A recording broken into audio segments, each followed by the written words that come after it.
क्या हुआ जब मैं परमेश्वर की आराधना करने लगा तो मेरी रोटी और पानी में बरकत आने लगा है। क्या हुआ मेरे घर में आशीष ठहरने लगी है। क्या सिर्फ एक ही काम, वो है आराधना। Hallelujah, hallelujah. और जो लोग परमेश्वर की आराधना करते हैं वो कभी फेलियर नहीं देखते अपनी जिंदगी में, यीशु मसीह के नाम में। आमीन, हालेलुया।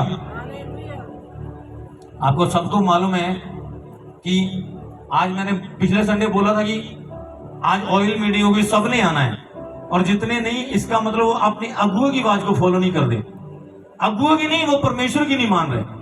कहता यदि तू परमेश्वर को देखना चाहता है तो मेरे अगुओं के बीच में से देखे।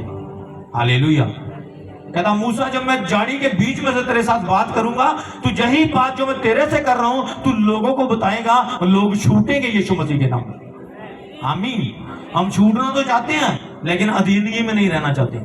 हम छूटना तो चाहते हैं लेकिन अपने तरीके से छूटना चाहते हैं। और खुदावंद कहता है यदि तू अपने तरीके के साथ छूटना चाहते छूट ले।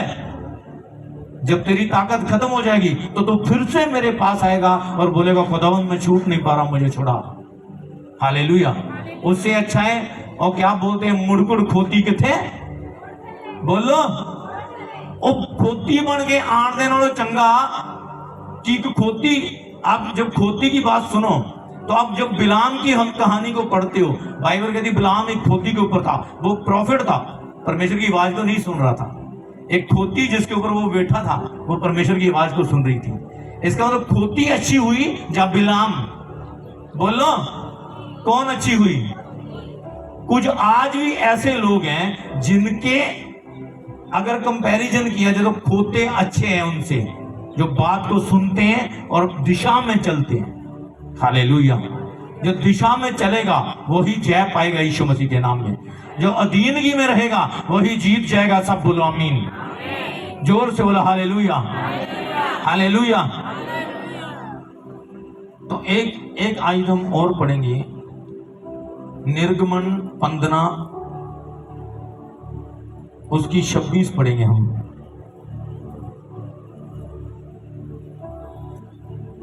आप देखो, ध्यान से सुनना, प्रभु आपको यही कहता है।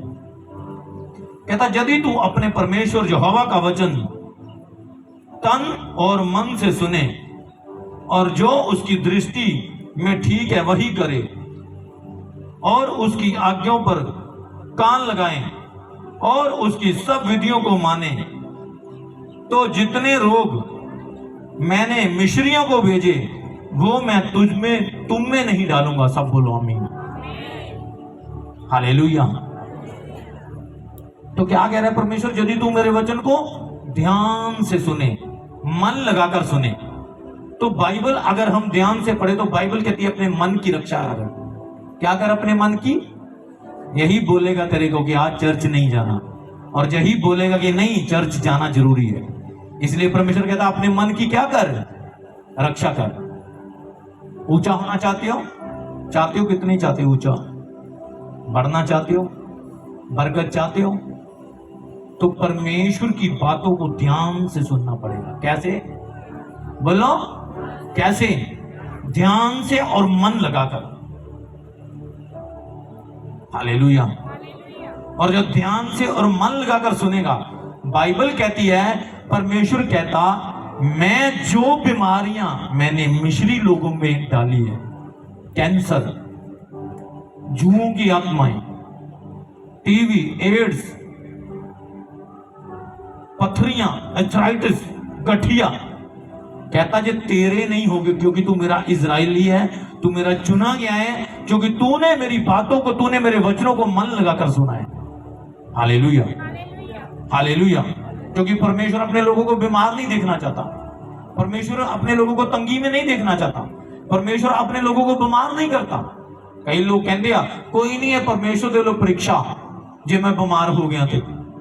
बाइबल कहती है परमेश्वर आपकी बुराइयों के कारण आपको परखता नहीं है। हालेलुया, जोर से बोला हालेलुया। समझ रहोगे नहीं?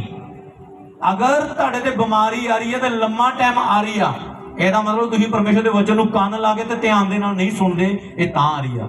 नहीं तो बाइबल कहती है बीमारी आएगी एक पासे पर जाएगी 7 पासे बिखरदी हुई यीशु के नाम दे विच। 10 दिनों तो वध तेरे ते बीमारी नहीं बनी रहेगी यीशु मसीह के नाम दे विच। हालेलुया, जोर से बोला हालेलुया। तो कहता यदि तू मन लगाकर मेरे वचनों को सुनेगा तो मैं सारे रोग और महारोग तेरे बीच में से निकाल दूंगा। अपने पड़ोसी को बोलो, यदि तू मन लगाकर प्रभु के वचनों को सुनेगा, हाथ निकालो अपना हाथ। कितनों के दो हाथ है? हाथ खड़ा करो। दो हाथ के नहीं दिया, एक काम पड़ोसी के बल कर दो। एकदम